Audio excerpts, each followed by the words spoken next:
நேரத்துல கூட இந்த இடத்துக்கு வருவதற்கான நோக்கம் ஆண்டவராகிய இயேசு கிறிஸ்துவுடைய அன்பை இங்க இருக்கிற அன்பான தகப்பன்மார்களுக்கும் அன்பான தாய்மார்களுக்கும் பிள்ளைகளுக்கும் புரிய வைப்பதற்காகவே.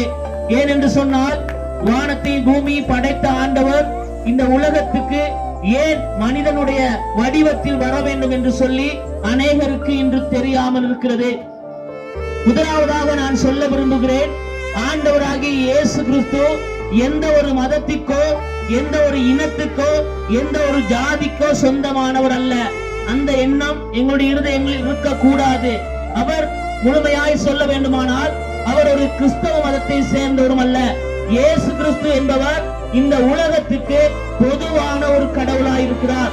அவரை எந்த மனுஷன் ஏற்றுக்கொள்ளுகிறாரோ அந்த மனுஷனுக்கு அவர் தெய்வமாயிருக்கிறார்.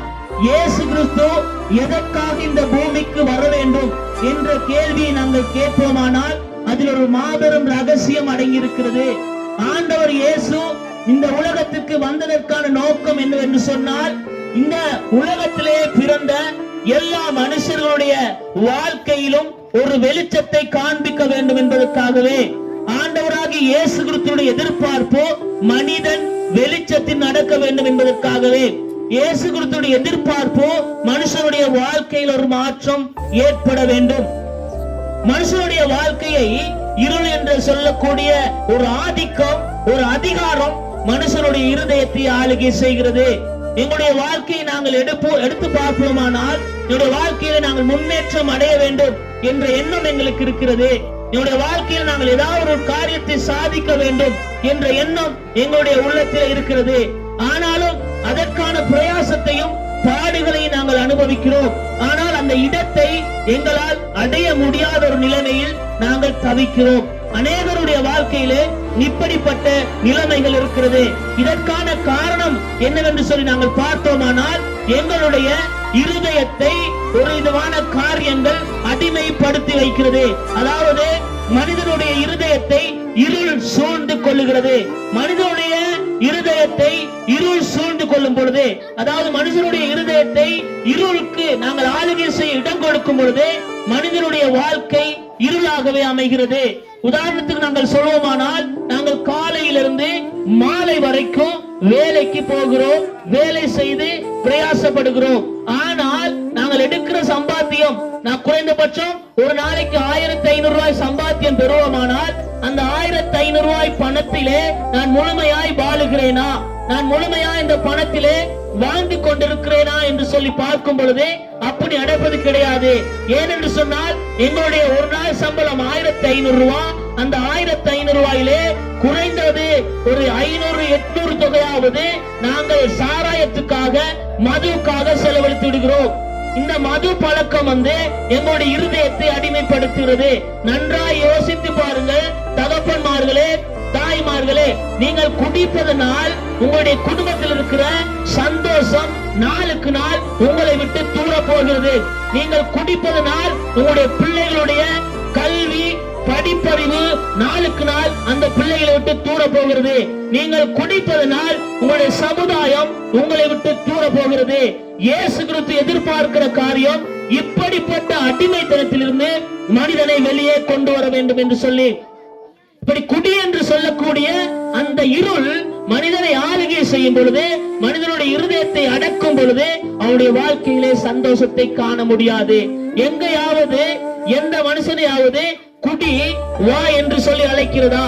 நீங்கள் நிதானித்து பாருங்கள்.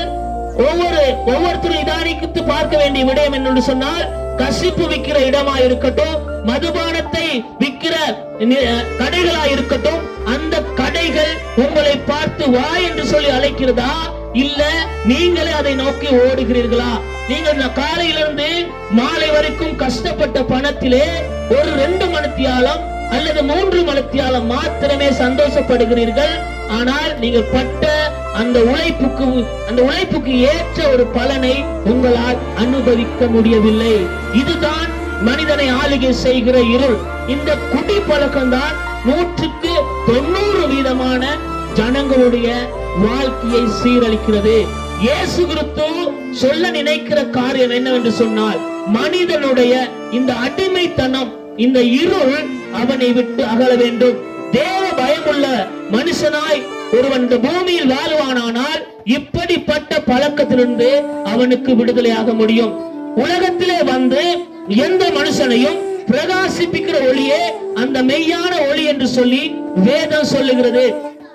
எங்களுடைய வாழ்க்கையை சிறப்பாக அமைத்துக் கொள்ள, எங்களுடைய வாழ்க்கையில் ஒரு சந்தோஷத்தை காண நாங்கள் எடுக்கிற தீர்மானங்களை சரியான முடிவுக்குள்ளாய் கொண்டு போக, எங்களுடைய வாழ்க்கையை வளமாக்கி கொண்டு எங்களோடு சுற்றி இருக்கிறவரை நல்வழிப்படுத்த எங்களுக்கு நல்ல ஒரு வெளிச்சம் தேவை.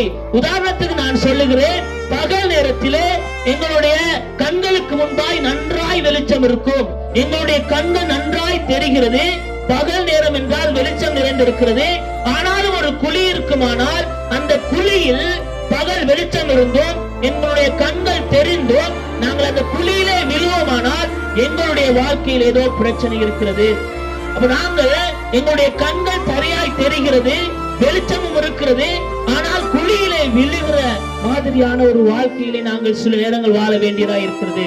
இப்படி நாங்கள் இருக்கும் பொழுது எங்களுடைய குடும்பத்திலே எந்த விதமான சந்தோஷம் வராது. ஆனபடியினால தகப்பன்மார்களே, தாய்மார்களே, அன்பார்ந்த உறவுகளே, உங்களுடைய குடும்பத்தை நீங்கள் சந்தோஷமாய் வைத்துக் கொள்ள வேண்டுமானால் உங்களை அடிமைப்படுத்துகிற இந்த இருளிலிருந்து நீங்கள் வெளிப்பட வேண்டும். எந்த பகுதிக்கு போனாலும் எல்லாருடைய வாழ்க்கையில் இருக்கிற சந்தோஷத்தை கெடுக்கிற ஒரு காரியம் என்று சொன்னால் இந்த மதுபானம். இந்த மதுபானத்திலிருந்து மனுஷன் முற்றுமாய் விடுதலை பெறுவானால் அவருடைய வாழ்க்கை சந்தோஷமாயிருக்கும், அவருடைய ஆயுசு நாட்களும் அதிகரிக்கும். ஆனபடினால உங்களுடைய இருதயத்தை நீங்கள் சோதித்து பாருங்கள். உங்களுடைய இருதயத்தை நீங்கள் சோதித்து பாருங்கள். உங்களுடைய இருதயத்திலே நீங்கள் எதற்கு முதலிடம் கொடுக்கிறீர்கள் என்று சொல்லி, வானத்தை பூமியை படைத்த ஆண்டவரை தவிர நீங்கள் ஒரு காரியத்தை நேசிப்பீர்களானால் அந்த இடத்திலே பாவம் இருக்கிறது. நீங்கள் முதலிடம் எதற்கு கொடுக்கிறீர்கள்? உங்களுடைய சம்பாத்தியத்திலே நீங்கள் முதலிடம் எதற்கு கொடுக்கிறீர்கள்? வீணாய் போகிற ஒரு காரியத்துக்காக. உலக மனுஷர்கள் சந்தோஷத்துக்காக அநியாயமாய் தன்னுடைய சம்பாத்தியத்தை செலவழித்து, தன்னுடைய மனைவியுடைய சந்தோஷத்தை வீணடித்து, பிள்ளைகளுடைய எதிர்காலத்தை வீணடித்து, பிள்ளைகளுடைய படிப்பை வீணடித்து, தன்னுக்கு இருக்கிற நல்ல பேரை வீணடித்து சாதாரணமாய் தங்களுடைய வாழ்க்கையை கெடுத்துக் கொள்ளுகிறார்கள் இந்த மது பழக்கத்தினால். இப்படிப்பட்ட மது பழக்கத்துக்கு மனுஷன் அடிமையாகும் பொழுது ஒரு விதமான முன்னேற்றத்தையும் நிச்சயமாய் அந்த மனிதனால் காணவே முடியாது. நாங்கள் சும்மா சாதாரண வந்து ஒரு சில பாடல்களை பாடி ரெண்டு நடனங்களை ஆடிவிட்டு போவது எங்களுடைய நோக்கம் அல்ல. இயேசு கிறிஸ்து ஒவ்வொரு மனுஷனிடமும் எதிர்பார்க்கிற காரியத்தை புரிய வைக்க வேண்டும் என்பதே எங்களுடைய நோக்கமாய் இருக்கிறது. ஆனபடினால அன்பார்ந்த ஜனங்களே, தேவன் உங்களை நேசிக்கிறார், தேவன் உங்களோடு கூட இருக்கிறார், ஆண்டவர் உங்களோடு இருந்து உங்களை நடத்த நினைக்கிறார். உங்களுடைய இருதயத்தை தேவனுக்கு கொடுங்கள்.